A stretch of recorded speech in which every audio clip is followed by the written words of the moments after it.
Financial management और उसमें जो हमने लास्ट टॉपिक करा था फिक्स्ड कैपिटल। जैसे फिक्स्ड कैपिटल करा था वैसे ही जो हमारा नेक्स्ट टॉपिक है टॉपिक नंबर 7 वर्किंग कैपिटल। फर्क क्या है दोनों में?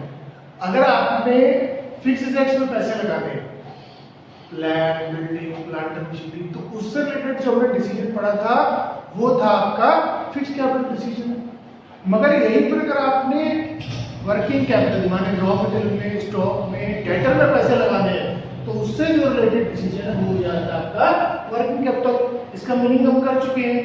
अब आता है इसका factors affecting the requirement of working capital, मतलब कौन कौन से फैक्टर है जो आपकी हेल्प करेंगे इन डिसाइडिंग कि कितनी वर्किंग कैपिटल आपको अपने बिजनेस में चाहिए। क्लियर होगी थी बात? फैक्टर्स हेल्प करेंगे आपकी कितनी वर्किंग कैपिटल आपके पास होनी चाहिए। अब वर्किंग कैपिटल का फॉर्मूला क्या था? Current assets minus current liability. इसको एक सिंपल तरीके से देखिए तो कैसे पहचानेंगे? अगर आपका करंट एसेट्स ज्यादा चाहिए आपको तो वर्किंग कैपिटल भी क्या चाहिए होगी? ज्यादा चाहिए होगी। ये ट्रिक है जानने की कि वर्किंग कैपिटल ज्यादा चाहिए कम चाहिए। अगर करंट एसेट ज्यादा तो वर्किंग कैपिटल ज्यादा, अगर करंट एसेट कम तो वर्किंग कैपिटल भी कम। करंट एसेट्स अगर आपको ज्यादा चाहिए तो वर्किंग कैपिटल भी ज्यादा चाहिए, क्योंकि फॉर्मूला क्या है वर्किंग कैपिटल का? Current assets minus current liability. तो अगर करंट एसेट ज्यादा चाहिए तो ऑटोमेटिकली वर्किंग कैपिटल भी ज्यादा चाहिए। करंट लायबिलिटी कम तो वर्किंग कैपिटल कम। यही अगर करंट लायबिलिटी से ज्यादा तो सिचुएशन कुछ और हो जाती है। अगर करंट लायबिलिटी ज्यादा है तो वर्किंग कैपिटल कम चाहिए होती है आपको। ऐसा क्यों? क्योंकि करंट लायबिलिटी करंट एसेट्स में से माइनस होती है जब आप वर्किंग कैपिटल का फॉर्मूला देखते हैं। तो अगर करंट लायबिलिटी ज्यादा है तो ऑटोमेटिकली वर्किंग कैपिटल क्या हो जाएगी? कम हो जाएगी। फिर अगर करंट लायबिलिटी कम है तो आपकी वर्किंग कैपिटल ज्यादा हो जाएगी। ये ट्रिक है जो आपके जितने भी फैक्टर्स करेंगे सब में काम आएगी और आपको हेल्प करेगी कि हाँ यहाँ पर वर्किंग कैपिटल ज्यादा चाहिए या कम चाहिए। करंट एसेट ज्यादा वर्किंग कैपिटल ज्यादा, करंट एसेट कम वर्किंग कैपिटल कम। दूसरी तरफ करंट लायबिलिटी ज्यादा वर्किंग कैपिटल रिवर्स हो जाती है, कम चाहिए होती है, और अगर करंट लायबिलिटी कम है तो वर्किंग कैपिटल ज्यादा चाहिए। क्लियर हो गई बात? अब वर्किंग कैपिटल को एक्यूरेटली एस्टिमेट करना बहुत जरूरी है। एक्यूरेटली एस्टिमेट करना बहुत जरूरी क्यों है? मतलब अगर मेरे को बिजनेस में 8 लाख रुपीस की वर्किंग कैपिटल चाहिए तो मुझे 8 लाख रुपीस ही लेके आने हैं, ना ज्यादा ना कम। इसीलिए हमें वर्किंग कैपिटल पे ज्यादा फोकस रखना पड़ता है क्योंकि ये एक्यूरेटली एस्टिमेट करनी है, जितनी चाहिए उतनी। क्यों? क्योंकि अगर ज्यादा हो जाती है तो क्या प्रॉब्लम आएगी? अगर ज्यादा हो गई तो unnecessary accumulation of stock. Working capital ज्यादा होने का मतलब क्या है कि आपके पास करंट एसेट्स ज्यादा है, करंट एसेट ज्यादा है माने स्टॉक ज्यादा होगा या डेटर ज्यादा होगा, तो आप ज्यादा रख के करेंगे क्या? कोई फायदा ही नहीं होगा उसका। तो आपके पास अननेसेसरी स्टॉक इकट्ठा होता रहेगा। एक्यूमुलेशन का मतलब इकट्ठा होना। And second wastage of capital, आपने अननेसेसरी उसमें फंड इन्वेस्ट कर रखा होगा जिसकी आपको जरूरत भी नहीं है, जिसकी शायद आप इंटरेस्ट भी पे कर रहे होगे। तो दो नुकसान होते हैं अगर आप ज्यादा वर्किंग कैपिटल लेते हैं। एक तो आपका अननेसेसरी एक्यूमुलेशन हो जाता है स्टॉक का, बेवजह स्टॉक इकट्ठा हो जाता है। दूसरा आपकी कैपिटल ज्यादा इन्वेस्ट हो जाती है, वो वेस्टेज हो जाती है। वेयरएज अगर कम लाते हैं वर्किंग कैपिटल तो क्या प्रॉब्लम आएगी? अगर कम लाते हैं तो अफेक्ट्स ऑपरेटिंग या प्रोडक्शन साइकिल। तो किसको किसको अफेक्ट करेगी? या तो आपकी ऑपरेटिंग साइकिल को अफेक्ट करेगी या आपकी प्रोडक्शन साइकिल को इफेक्ट करेगी। दोनों को अफेक्ट कर देगी। क्यों? क्योंकि अगर आपके पास सामान ही नहीं होगा तो बनाएंगे क्या? जब बना ही नहीं पाएंगे तो बेचेंगे क्या? मेरे को रॉ मटेरियल चाहिए गुड्स प्रोड्यूस करने के लिए, जब रॉ मटेरियल कम होगा तो मैं ज्यादा प्रोड्यूस नहीं कर पाऊंगा, तो यहाँ पर इफेक्ट कर जाती है। दूसरी तरफ business fail to meet its commitment. अगर आपके पास वर्किंग कैपिटल कम होगी तो जिनको आपने वादा कर रखा है पेमेंट करने का, जो आपकी करंट लायबिलिटी होती है, उनकी पेमेंट आप टाइमली नहीं कर पाएंगे। तो दो नुकसान भी है अगर आपके पास कम वर्किंग कैपिटल हो। इसीलिए ना ज्यादा होनी चाहिए, ज्यादा के नुकसान है, कम के नुकसान है। कितनी होनी चाहिए? एक्यूरेटली होनी चाहिए। इतनी बात समझ में आई? अब जैसे फिक्स कैपिटल में आप कैसे पता करते थे डिफरेंट फैक्टर में कि फिक्स कैपिटल ज्यादा चाहिए या कम? हम कहते थे प्लांट और मशीनरी देख लो, अगर प्लांट और मशीनरी ज्यादा चाहिए तो फिक्स कैपिटल ज्यादा, कम चाहिए तो कम। यहाँ पर कैसे देखेंगे? अगर आपको करंट एसेट में मेजर स्टॉक और डेटर, अगर स्टॉक और डेटर ज्यादा चाहिए मतलब करंट एसेट ज्यादा हो गया, स्टॉक एंड डेटर किसका पार्ट होता है? करंट एसेट्स का पार्ट होता है। अब अगर आपको स्टॉक और डेटर ज्यादा चाहिए तो करंट एसेट बढ़ गया तो फिर वर्किंग कैपिटल भी बढ़ जाएगी। और वेयरएज अगर आपको स्टॉक और डेटर कम चाहिए तो करंट एसेट कम हो गए तो फिर वर्किंग कैपिटल भी कम हो जाएगी। सारे फैक्टर्स में आपको बस ऐसे ही जानना है। सबसे पहला जो फैक्टर है इसमें that is nature of business. Nature of business का मतलब आप कौन से तरीके का बिजनेस कर रहे हैं, एक ट्रेडिंग कंसर्न है या एक मैन्युफैक्चरिंग कंसर्न है? फर्क क्या है दोनों में? मैन्युफैक्चरिंग कंसर्न रॉ मटेरियल लेती है फिर उसको कन्वर्ट करके फिनिश गुड्स बनाती है जो वो सेल करती है, जबकि ट्रेडिंग कंसर्न बना बनाया गुड्स लाती है फिर उसी को अपना प्रॉफिट ऐड करके आगे सेल कर देती है।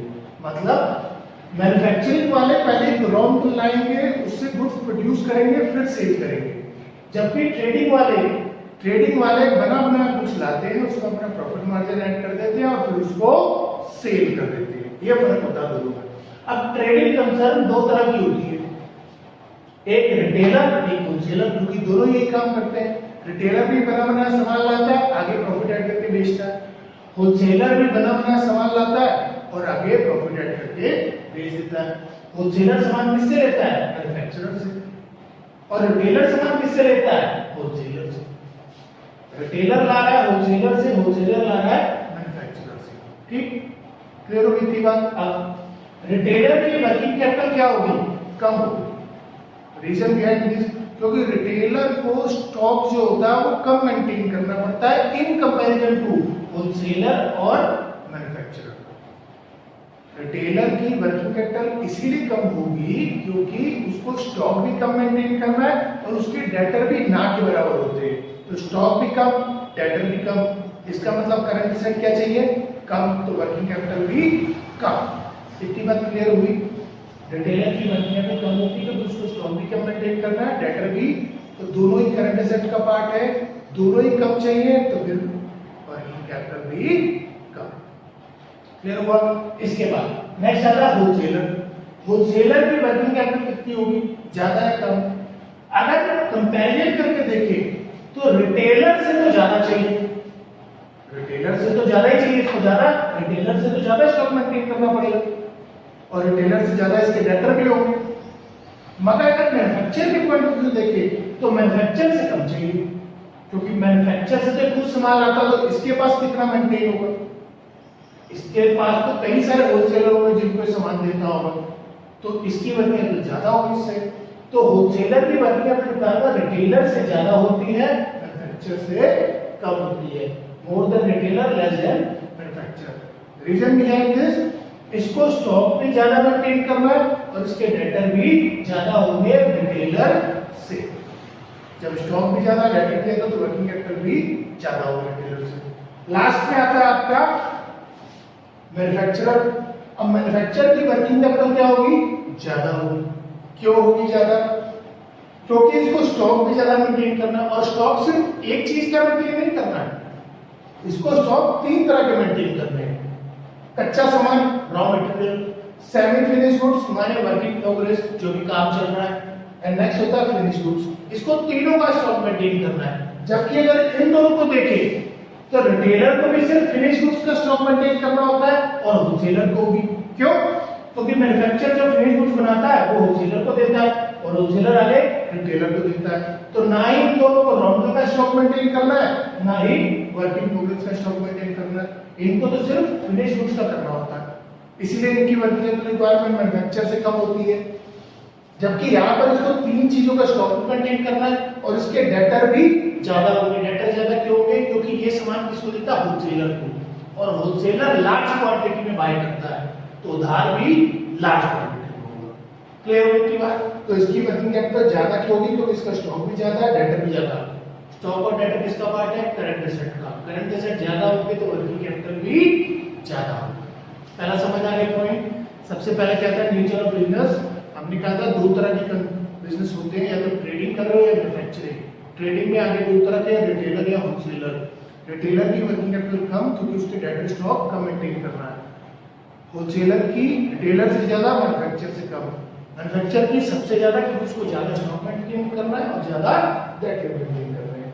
नेक्स्ट पॉइंट जो आपका आता है scale of operation. Scale of operation का मतलब कितनी लार्ज स्केल पे काम कर रहे हैं या स्मॉल स्केल पे काम कर रहे हैं। अगर तो आप लार्ज स्केल पे काम कर रहे हैं तो आपकी वर्किंग कैपिटल रिक्वायरमेंट भी ऑब्वियस बात है ज्यादा होगी। ज्यादा क्यों होगी? क्योंकि आपको देन स्टॉक या इन्वेंटरी भी ज्यादा मेंटेन करना पड़ेगा। इन्वेंटरी या स्टॉक एक ही बात होती है। और डेटर भी आपके ज्यादा होंगे क्योंकि आप लार्ज स्केल पे काम कर रहे हैं, बड़े स्तर पे काम कर रहे हैं। एग्जाम्पल के तौर पे टाटा ले लीजिए, रिलायंस ले लीजिए, क्योंकि वो बहुत लार्ज स्केल पे काम करते हैं, इसीलिए उनको इन्वेंटरी भी, स्टॉक भी ज्यादा मेंटेन करना पड़ता है और डेटर भी उनके ज्यादा होते हैं। तो स्टॉक और डेटर दोनों ज्यादा, इसके पार्ट है करंट एसेट के, तो करंट एसेट बढ़ गया, करंट एसेट बढ़ेगा तो वर्किंग कैपिटल रिक्वायरमेंट भी बढ़ जाएगी, जैसे यहां से क्लियर हो गई बात। अगला, अगर आप बहुत छोटे से स्केल पे काम कर रहे हैं, स्मॉल स्केल पे काम कर रहे हैं, मतलब आप ये लगा लीजिए कि आप सिर्फ एक स्टेट में काम करते हैं, आप जो भी प्रोडक्ट प्रोड्यूस कर रहे हैं वो सिर्फ एक स्टेट में सेल होता है, तो इन दैट केस आपकी वर्किंग कैपिटल रिक्वायरमेंट क्या होगी? कम होगी। अब इसका रीजन क्या है कम क्यों होगी? क्योंकि आपको स्टॉक या इन्वेंटरी भी कम मेंटेन करना है क्योंकि आपको सिर्फ एक ही स्टेट में सेल करते हैं, और दूसरी तरफ आपके डेटर भी क्या होंगे? कम होंगे। तो स्टॉक और डेटर अगर दोनों किसका पार्ट है? करंट एसेट का, दोनों कम है, मतलब करंट एसेट कम चाहिए तो वर्किंग कैपिटल भी कम। इतनी बात समझ में आई? अगर आप लार्ज स्केल पे काम कर रहे हैं तो ज्यादा, क्योंकि इन्वेंटरी मतलब स्टॉक या डेटर ज्यादा मेंटेन करना है, और अगर स्मॉल स्केल पे कर रहे हैं तो कम, क्योंकि स्टॉक और डेटर दोनों कम मेंटेन करना है। दोनों पॉइंट क्लियर हो गए? इतना समझ आ गया? Thank you.